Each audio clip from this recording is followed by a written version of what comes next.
Hey guys, welcome back to my channel. So I am really excited to make this video for you guys today. I am going to be sharing with you guys everything I know, all of my knowledge and information, and just as much information as I could gather for you guys about embryo adoption and donation. We have had so many questions since we announced that, I told you guys I was pregnant with twins, and then at some point in their pregnancy I shared with you guys that we had conceived them by using donated or adopted embryos. So you guys have had a lot of questions. I did make like an FAQ type video, but I don't feel like I actually ended up covering as much there. I was kind of answering more questions about like, what are embryos exactly? And like that kind of thing, because people had a lot of questions.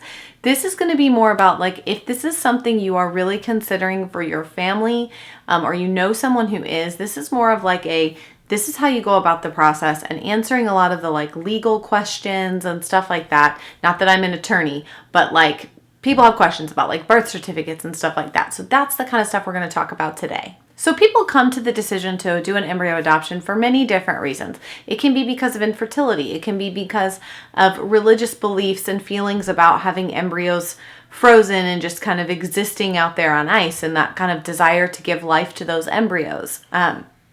So there's lots of different reasons that people come to the decision to do an embryo adoption or use donor embryos. So when you go down the path of doing an embryo adoption, I'm just going to share with you guys kind of the three big agencies, the three big entities that you can go through for this. There are others. There's clinics, nearly every fertility clinic. Not everyone, but nearly everyone will have some kind of program. You can call them and say, hey, I'm looking to adopt embryos, or do you have any embryos available for donation? You would want to contact local clinics around you. You don't even have to, we looked all over the country, so you don't even have to stick to local clinics. I would also advise you to consider getting on. There are some online forums and boards and things like that. I will leave as much as I can down below in the description box, and I will possibly be writing a blog post to go along with this where a lot of the information and links and stuff will be housed. But the three big ones are Nightlight Christian Adoptions, which has a branch called Snowflake Adoptions. The Snowflake adoptions are the ones that deal with the embryo adoptions. The reason they're called Snowflake adoptions is because the babies are frozen as embryos, and so they, often IVF babies are called snowflake babies, and so it would be called a snowflake adoption. It's just a cutesy term. Sometimes when I use the hashtag for Ivy and Amelia and I say something about them being snowflake babies or snowflake adoption, people are like, what the heck does that mean? So that's what that means. So that is one avenue that you can go down. Now, if you choose to go down the path of using Snowflake, it is like a traditional adoption in the sense that you will need to contact a social worker. They will come out and do a home study for you, like a full home study, just like we've done for our other previous adoptions. You will send that information in along with an application, and then they will match you. They have families who have sets and groups of embryos that they are wanting to place with a family. So then they will match you. They'll kind of bring, it's a case-by-case basis. They'll say like, okay, we have this couple, they have these embryos. They, you guys mutually agree that like, yes, they want to give you their embryos. You want to adopt their embryos. That's kind of how it works. And in that case, there's a lot of information given, typically a lot of family history, usually photos of the family, photos of any children that they've had from the other embryos in the group that they've created, that kind of thing. So all that kind of information is given, and then you guys would agree on terms, whether or not you wanted the adoption to be fully open or closed, all that kind of stuff, or terms that you guys would agree on. Some families are like, once a year we want to meet and so we can see the child and, stay in touch. And some people really want to stay in close contact and have pictures and even, like I said, even meeting. Others don't want any further information at all. They want to pick a couple, give you the embryos, and then that's it. Others just want pictures. So there's different varying levels of openness, just like there is with adoption. Once you are then matched, then like all of the legal contracts are drawn up, and you begin to go through the process of preparing yourself and your body for the transfer and all of that. And then they will take the embryos from wherever they are currently housed, wherever that clinic is, and send them to your clinic. They are very transparent on their website about what fees are and how much it costs. Their fees, you're not paying for the embryos. You're paying for the matching services. You're paying for the contracts. You're paying for the legal portion of it. And so their program costs, including all of those things, is about $8,000. So that is kind of what you can expect to pay. And then, of course, whatever your clinic charges for transfer and medications and things like that. And I will say that we did talk to them a lot. And they were really great. Their communication was really, really great. I actually had a lot of questions, just more about like, how do you explain this to the child? This is different. This isn't the same as a traditional adoption. That's a huge concern for me. It's an area that I think long and hard about before I make any decisions about adoption is, how will I walk this out with the child? How will I talk to the child about this? How will I help this make sense for them? And as an agency, they were really amazing at answering all of my questions. I wasn't signed with them. I wasn't a client of theirs, and they answered all of my questions with very thought out, just very good responses, and gave me lots of amazing tips and advice and things about talking to your kids, about being adopted as an embryo, and kind of what that looks like as they grow up, and books and resources and things. So they were really amazing. So I would imagine they would probably be really amazing to work with as well. Okay, so the next option is going through a nonprofit called NEDC, and they are the National Embryo Donation Center. Again, they do require that you do have a completed home study. You have to have some testing, some medical testing done to make sure you're free of sexually transmitted diseases and things like that. And then they do have kind of two different paths. One where you can be matched, where the couple who is placing the embryos for adoption will choose you. And again, you'll be matched with them. And there's kind of a level of openness there, like they know who you are, you know who they are, that kind of thing. You can also do an anonymous embryo adoption, or someone will donate their embryos anonymously. So there would be no connection there other than you would know the basic information that's in the file, but there's not going to be an ongoing relationship or anything like that between you and the couples who donated. And some people, that's really what they're looking for. That's want to donate the embryos and be done. They don't want the follow-up, and everybody kind of has different feelings about this and what they're looking for. So not everyone is looking for a full-on relationship with the family who is adopting their embryos and that kind of thing. So they kind of have an option for both avenues. Yeah, so you can either choose, the level of communication that you want with the family, or you can choose anonymous, in which case they would know nothing about you. So again, you kind of have to decide what's right for you, but you have both options there. And they are out of Knoxville, Tennessee, and you do have to travel to them. That is one of their requirements. They won't ship embryos around the country. So you do have to travel there for your transfer and everything. So I know when we talked to them, they had a few months waiting list before you could get in to see the doctor to begin the process. So I think they tell you 9 months to a year from start to finish with that process through them. Okay, so your third option is to go through, there's a website called Miracles Waiting. Well, I shouldn't say your third option, but because you have lots of options, like I said, there's clinics near you and stuff. But the third option I want to tell you about is Miracles Waiting. And it's basically a website that directly connects couples who have embryos that they're looking to place for adoption and couples who are looking for embryos. The couples who are looking to place don't pay anything. You essentially create an ad and say I have this many embryos. This is, kind of what we look like. This is our health history. This is a quality of the embryos. This is what we're looking for in a family. This is the level of communication that we want, all that kind of information. As the couple who's looking to adopt the embryos, you pay a one-time $150 fee, I believe, to have access to apply and connect with the couples who are placing. So it allows you to do that, and you can go on and you can scroll through and read all the different profiles, and then you can send messages and say hey, I really like your profile. I feel like, we might be a good fit.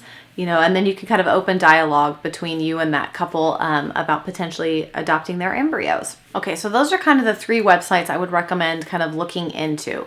But what I want to talk about is I keep saying terms like embryo adoption and embryo donation, and those are the terms that are used. But I want to be really clear that this is it's not really technically or legally an adoption. You're going like, what the heck are you talking about? I'm going to read to you really briefly kind of the technical information here. So embryo adoption is neither legally nor technically an adoption. It's governed by contract ownership law and not adoption law. Adoption is defined as the placement of a live child after birth, but it is also a term that most people can relate to when discussing received donated embryos for reproduction. When you give birth to your donor embryo conceived child, your names will be on the birth certificate as the parents of the child. Many parents describe it as giving birth to your adopted child. So that's exactly what it is. We got asked a lot, like, who's on the birth certificate and how do we deal with that legally? As far as the government, legal, anything like that is concerned, Ivy and Amelia are our children. There's no adoption paperwork. There's no getting a new birth certificate. There's no adoption paperwork anywhere on file. And I realize it sounds so terrible, but the truth is the way that the current landscape of our laws are in our government, it is viewed as an exchange of goods, not an adoption. It's not governed by adoption laws. So those are what your contracts are going to look like. There's not going to be, again, if you look at adoption contracts and laws and things, they talk a lot about birth parents and things like that. In this case, you are the birth parent. You are the parent giving birth to the child. So you are not the genetic parent. So there's kind of a lot of difference here. And that's sometimes I say things like that, like it's a little different with Ivy and Amelia than it is with the other kids. And I feel like sometimes people don't really understand what I'm saying, but it really is different. Like I said, there's no adoption paperwork as it pertains to them. Only in some cases a home study being required depending on what agency you go through. And you might be saying, well, why do you need a home study if it's not actually an adoption?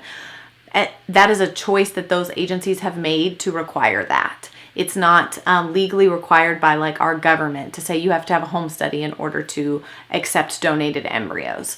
That's not the case at all. It's a choice of NEDC. It's a choice of Snowflake to require home studies. And they do that to protect the children that would be born. They do that to give peace of mind to the families and to protect the children that would be born, to ensure that the families who are coming in and accepting and adopting these donated embryos kind of can filter through and pass through the same criteria that are required of any other type of adoption via a home study. And one of the big reasons that people choose to do an embryo adoption over other fertility options, once they've kind of exhausted many that haven't worked for them, is because of the success rates. According to the latest stats from the CDC, for embryo adoption, the national average pregnancy rate is 50% and the national average birth rate is 40%. So not all embryos are going to survive the freezing and thawing process, so that's going to account for some of the instances where it doesn't work. But it's a much higher rate than many of the other techniques that people use in order to try to achieve pregnancy. So it gives a lot of hope for couples that are struggling and unable to conceive. Even if IVF hasn't worked for them, doing an embryo adoption can work. Okay, so those are kind of the three major avenues that you can take for embryo adoption or donation. I hope that makes sense, explaining that while those are the terms that we use, it's not technically an adoption. So that should answer some of the legal questions.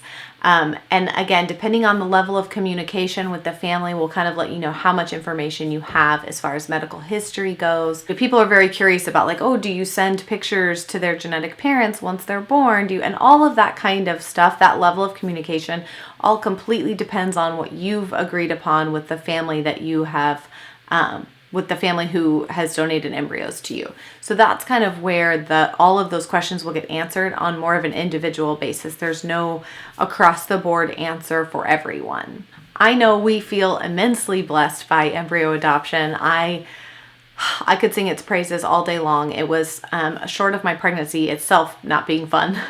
The whole experience was amazing. I mean, we have done many different adoption experiences, and this one was truly, truly amazing. We have loved our embryo adoption experience, and I would highly encourage anyone who's thinking about it to continue to do more research and questions of feelings of how am I going to feel about this child, or, I don't know what else to say other than that. we are just so in love with Ivy and Amelia. They are so perfect. They fit into our family so perfectly. And there's no feeling of like, there's no struggle to love them or feel any differently about them. I am also going to leave down below, or either down below in the description box or in the accompanying blog post, some links to a few children's books, because we do get a lot of questions about how you talk to your children about it. And I believe, just like any other type of adoption, early and often. The sooner you start talking to them about it and the more often you start talking to them about it, the better. That's our personal belief. So we are very open and honest about it, just in our life in general and with our other kids and everything. I mean, there's no secrets when it comes to that. So it will be something we talk about early and often. And some of those children's books can kind of help give you some ideas of things to say and ways to kind of start the conversation and that kind of thing. So I will leave those linked down below if you are curious and want to check out those books. I hope that this answered some questions for you guys about embryo adoption. I've been really wanting to make this video for a while and give you some more information, some more resources. Hopefully that is what this has been. If you know someone who's considering embryo adoption, please feel free to share this video with them.